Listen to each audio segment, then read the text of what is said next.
Hi friends, welcome to the Ian Khan Show, and you're watching an Aftershock special episode. In today's episode, my guest is renowned writer and thinker Bryan Alexander. Bryan, welcome to the Ian. Was there something you want to say? No, I was just doing a thumbs up. Okay, thumbs up. 3, 2, 1. Bryan, welcome to the Ian Khan Show. You are on a special episode of Aftershock Contributors, and this has happened as part of your contribution to the recent book, Aftershock. And we'll talk about that in 1 minute. Bryan Alexander, how are you? Good. It's good to be here, Ian. Thank you. How I should ask you, how are you doing in this pandemic? The pandemic is, I think, testing us all. The pandemic is a big graduation for all of us. That's how I feel. And I hope everybody comes out of it fine. And, you know, there's a huge human toll that it's taking, which is very unfortunate.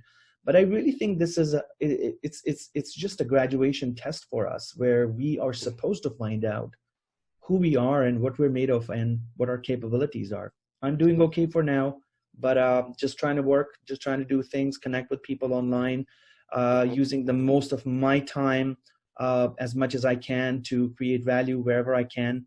That's really it. No, I can't do anything else. Where are you based? I'm in Toronto. Canada. Very good, very good. And Canada's been, as far as I can tell, being very smart about this so far. Yeah, we're doing okay so far. Let's see how the next few weeks are. Yeah. And, how about yourself? I'm in the Washington, D.C. area, so I'm hunkered down. I haven't left the house for about 3 weeks, and I've just been working nonstop. I work in the future of higher education, so I've been doing research. I've been hosting video conferences up to 5 a week, teaching a class online, and trying to pivot my business. A lot of my business is based in face-to-face events like keynotes and workshops, so I've been translating them all online. So yeah, and so far healthy. Absolutely amazing. I love it, and I'm sure we'll all come out of this, hopefully in a good way. I want to talk about Aftershock. So Toffler wrote Aftershock about 50 years ago. It's been 50 years. Toffler wrote his book, and it one fine day it sat on a shelf that you had access to as a kid, and you were traveling with your family. Tell me about your first experiences with Toffler's work. I was an elementary school boy, and I was on a family trip, which was, like it is for most children, very boring. I desperately wanted to read something that would engage my mind. At the time, I was a science fiction fan. Loved Star Trek, but also read a lot of science fiction. And I was stuck in a giant office or a study, which had tons and tons of books. So I was pouring through the books, trying to figure out what would be interesting. Future Shock caught my eye. And for a fifth or sixth grader, it's a bit much, but I was able to poke into it and get a lot of the ideas. A key thing that really surprised me was this idea that the future could be shocking, that people would have a hard time dealing with change, because I was very young, but also I was reading lots of science fiction. So for me, that was the kind of background hum of the universe. So this gave me a little superiority, but also started having me think about the future as something that's, for lack of a better word, problematic. That's something that people could contest and argue with, that it wasn't inevitable, and that a lot of changes were things that were complicated, which is quite an understanding to get at that young an age. So you now work in the future of higher education or education. Correct. Let's say a huge field. So much is predicted to happen with education when it comes to being experiential. There's many people who are experimenting with virtual reality. Doctors are conducting surgery online and learning different things. So there's all of these things that are happening with education in general. Help us understand what the next 5 to 10, well, I would say the next 5 to 25 years would look like when it comes to education. Talk about experiences, talk about what education maybe really means, and where are we headed? I think globally, we have, for the past generation, had this impetus to give more and more people more and more post-secondary experience. People have, and by people I mean governments, foundations, companies, and just general civic society has decided that if you're in Ontario, you've got to have more university experience. If you're in Mozambique, if you're in Mumbai, you have to have college and university experience, the more the better. And at the same time, we've also decided that experience has to be of higher quality. So there have been every country, every nation, every region has gone through different versions of this, trying to improve pedagogy. And sometimes that means sending students abroad. So if you look at, for example, India and China, they are massive exporters of undergraduate and graduate students. If you look at Canada, you guys are wonderful importers of international students. And per capita, I believe you teach more international students than anyone. But there's all kinds of different drives. Germany, about 20 years ago, spent several billion euros just to improve its university system. If you look at India, they're trying something new. I'm trying to grab my hands around it right now, but they're really trying to do a kind of public-private partnership to improve K through 12 as well as higher education. In the United States, this is a field that's really contested. People have all kinds of arguments about should we increase testing, should we increase data analytics, should we increase some kind of federal oversight, or should we push for certain new fields? So I think over the next 20 years, I think we'll see the quality drive continue. And so there'll be support for things like teaching with VR, using more artificial intelligence. We have lots of technologies that we can deploy, as well as just various human non-technologically related practices, everything from, as you said, experiential learning, but also active learning. Now, the quantity I'm not sure about. I mean, every developed nation goes through this. Canada certainly went through this, where once you pass a certain point in modernity, you have fewer and fewer children. So you look at birth rates around the world. Demographers say you need about 2.1 children per woman in order to reproduce a given level of population. And historically, that number is usually something like 10, 12. Women have historically had lots of children. And once you go through modernity, that number plummets. So, for example, South Korea, the number is about 0.9. Big chunks of Europe, the number is in the 1.5 and up. And it looks like all of our fears, I don't know if you had this when you were growing up, but all the fears of overpopulation now turn out to be a 20th century thing. We may be turning a curve and reaching a point of peak human population, after which this goes down. Why does this matter? Well, this changes the whole world, obviously. But a key thing for higher education is our model of teaching 18 to 22-year-olds has to change. So in Canada, for example, you have lots of colleges which teach lots of adults of all ages. So we'll see more and more of that. But also there's a disruption in business models. A university or a college that teaches 18-year-olds is now going to be competing for an ever-shrinking pool. And the pandemic, we haven't talked about that yet, will accelerate that. But think about teaching for a whole lifetime. I mean, it's not just to have a university open in downtown Windsor, which can be available for all comers. I mean, that takes some doing for some institutions. But also think about what lifelong learning is. So what did you study when you were at college or when you were in university? So I studied engineering. I studied instrumentation technology engineering, and that was what I was all about. But subsequently I went into let's say IT, and I did my Microsoft certified systems engineer certification. I did my IBM, I did my Cisco. So I kind of went through that route, more on software technology side. So yeah, that's been kind of my forte. Ended up into project management, became a PMP. So it was a few different things, but no, it's been very different going from a very classroom traditional model of education when I was in school to now when I'm teaching online and I'm designing curriculum for an online class, and it's kind of much the norm right now. So especially with now as well, we've seen COVID-19. It has changed the world.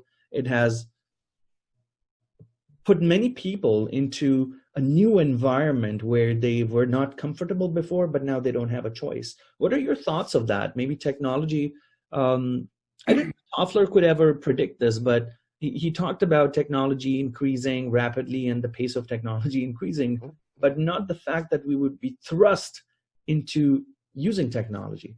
Well, let me take these in steps. I mean, first of all, your own experience is fascinating, going from instrumentation to IT to project management.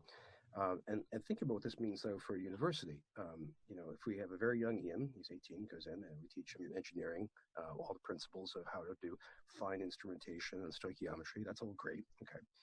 But then maybe Ian comes back when he's 35, and he is thinking about project management and wants to get certified in that. Can that same university then teach that? Maybe Ian comes back when he's 55, and he really wants to look into cell biology. And can you have this kind of cycle of cycling in and out of the same institution? Or do you go someplace else? Do you go to McGill, for example, and then go to University of Toronto for something else? So I mean, that's a different model of education. So to your point about the pandemic, one of the things is I don't recall Toffler writing about pandemics in either Future Shock or the Third Wave. Now, the Futurist field has been working on pandemics for decades. So when American President Trump says no one can have seen this coming, it's completely wrong. People have been modeling this and writing about this. My new book, for example, Academia Next, on page 23, I say, well, let's imagine a pandemic striking higher education. How would that change things? Yeah. Some of my readers now are a bit freaked out by this page, understandably. So we've been thinking about this for some time. And in terms of education, it's meant a massive, fast migration of the totality into online experience. And I think for Toffler, partly some of the lessons of Future Shock are, of course, to look at the sociology of this, how this is shocking, how this is disturbing, how we resist it, but also how people who embrace it start changing their culture and how those cultural modes begin to shift. So you can think about people who are very comfortable in Zoom, like you and I are right now, versus people who are not, as well as people who are using all kinds of other technology, be it WhatsApp or VR. But I think also what's hinted at in Future Shock and what gets really developed in Third Wave is this idea of post-industrial economy.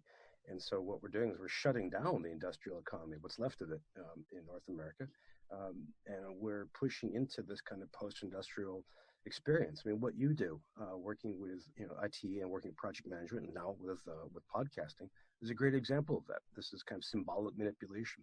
What I do as a futurist is another example of that. And so, in a sense, we've kind of hit fast forward on the succession of waves in Toffler's sense. I think as well, for education, this is very threatening because there's the possibility that students will not want to pay full freight for the experience. There was a poll of MBA students, for example, who said that these are incoming MBA students who'd be starting classes this fall. And they said about 42% of them said, yeah, I'd want a discount if I'm taking this class entirely online. And already campuses have had to give different tuition breaks and room and board breaks and fee breaks to students who, in a residential campus, when they're not residential, they shouldn't have to pay for that. So it may be that there's a big financial hit, which is going to push higher education. But on top of this, and this is going to happen as well to every province in Canada, as the recession advances, and that really hits what a local government can receive in terms of revenue. The local government, be it a city or in your case a province in the US, a state, also have to spend more on public health. And everything from buying PPE to extra cleaning to perhaps extra patrols and maybe setting up everything from morgues to field hospital. I mean, all of that stuff, which means that higher education is going to get cut. It's going to lose a lot of support. And how people respond to that, that's what we have to plan out in higher ed. The American model is financialization. We increase tuition and students take out more loans. Very few other countries have done this. Britain is just starting to look into it, but that's one path. Another is for students to put off higher education and say, forget, I can't do this right now. It's not worth the cost, and I'd rather stay home and care for my family, some of them who have COVID-19. So it may be that we see not just revenue, but also enrollment plummet in higher education, which is going to spur both all kinds of reactions, including hunkering down and getting defensive, as well as reaching out and trying new stuff. Yeah. Do you think, Bryan, in the future there would be a need for us to have more wider knowledge than more depth? Or how do you see that changing because of how the next generation is looking at the world, how they're perceiving education? I'll give you an example. Look at if you look at the accounting industry as an example, not many people they're facing a huge talent challenge. Basically, accounting is suffering because people don't want to spend 160 hours per week sitting in the office or doing things like they used to do back in the day. So many lesser and lesser people are opting for that. Big challenge for one specific industry. How do you think people's value system or people's needs or students' needs in the students of the future, how does it change how education should be? Should it be more deep? Should it be more wide? Well, if we're thinking of, are you thinking in terms of the workforce that they'll be encountering? Yes. Okay. I think there are a lot of needs, and one of them is, and this goes right back to Toffler 101. He says that we have to learn how to unlearn and relearn new things because the environment changes rapidly. So one of the things that I think higher education has to do well is teach people how to learn, which sounds kind of either awkward or obvious, but it's actually tricky. For example, to teach people metacognitive skills. How does Ian learn well? By what means? Do you learn well through repetition? How do you respond to simulations? How much information can you take in at a given time? What does writing do for your learning? That kind of thing.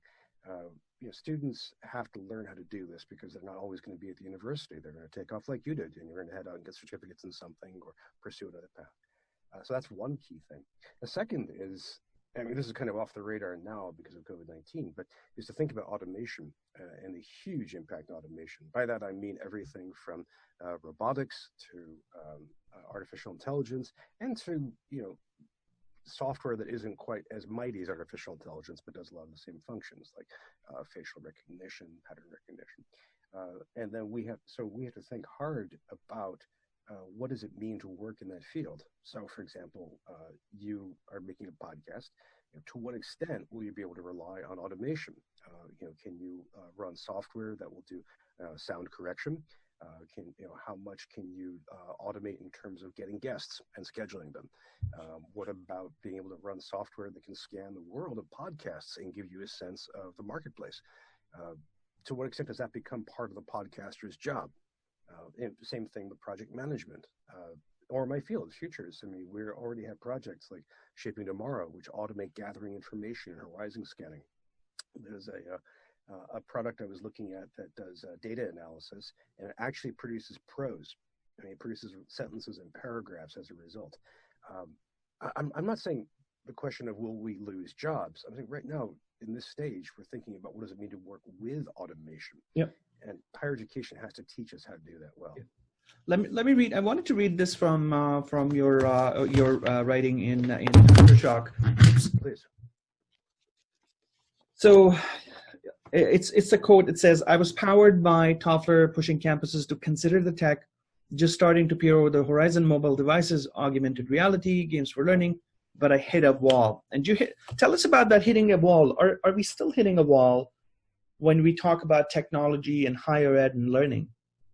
Yeah, we really are. And the wall is now, of course, a little more complicated, more like Tetris. The wall I was referring to is that in education, a lot of people will resist talking or thinking about technology. And one of the areas of resistance is outsourcing. They say that this is something which I, as a professor, I, as a librarian, I, as a staff member, I don't have to think about because other people are paid to think about that. Much like, if you're a professor of engineering, you don't have to worry about French pedagogy, French language pedagogy, because you're not teaching it. That's what you pay, Denise to do, and that kind of thing.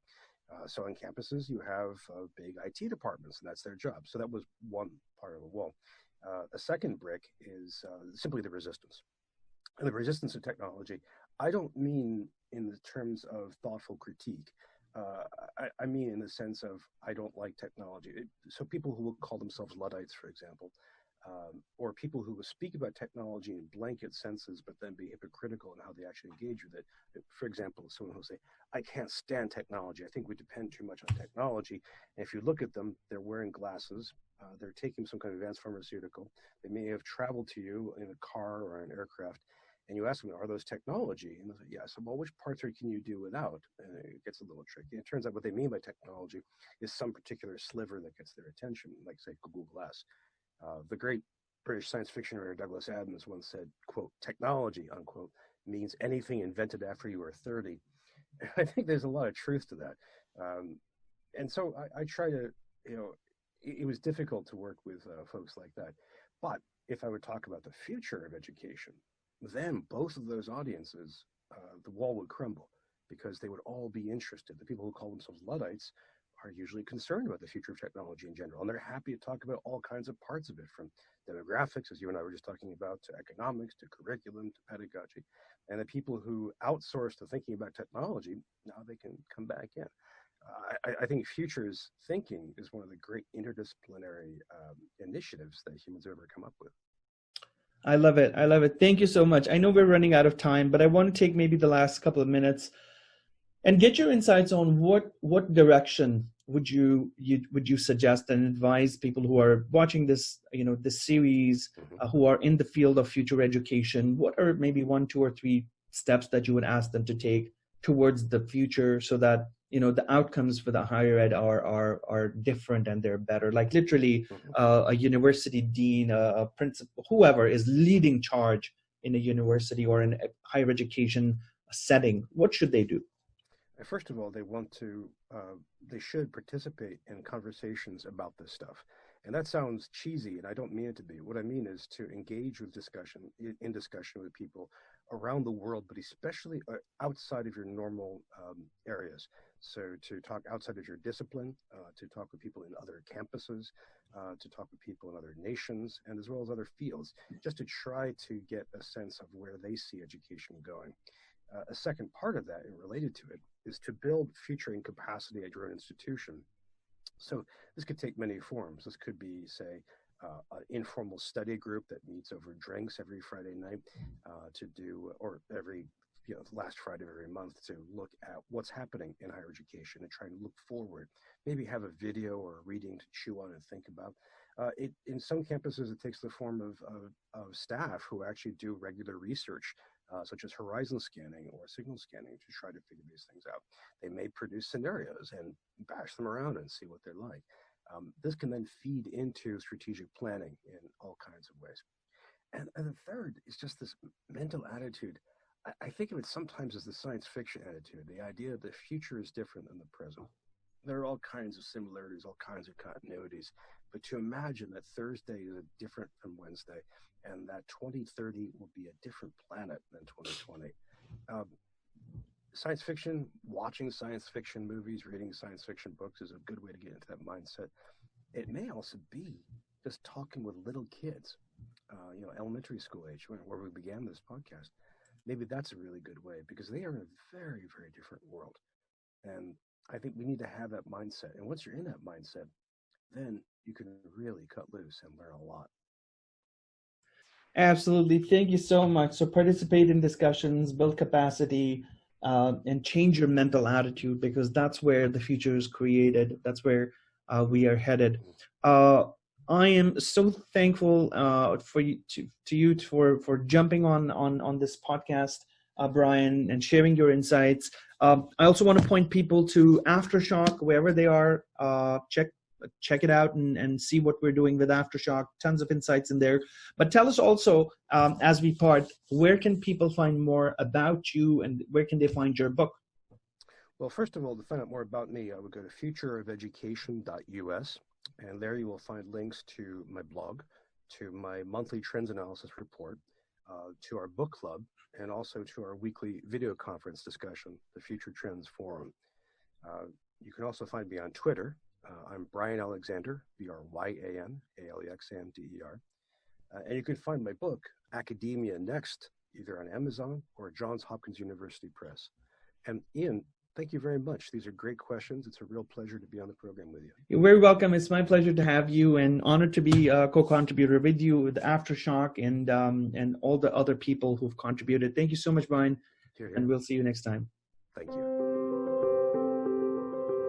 Hey friend, this is Ian Khan. If you liked what you saw on my video, then please subscribe to my YouTube channel and be inspired every single day with innovative content that keeps you fresh, updated, and ready for the future. For more information, also visit my website at iankhan.com.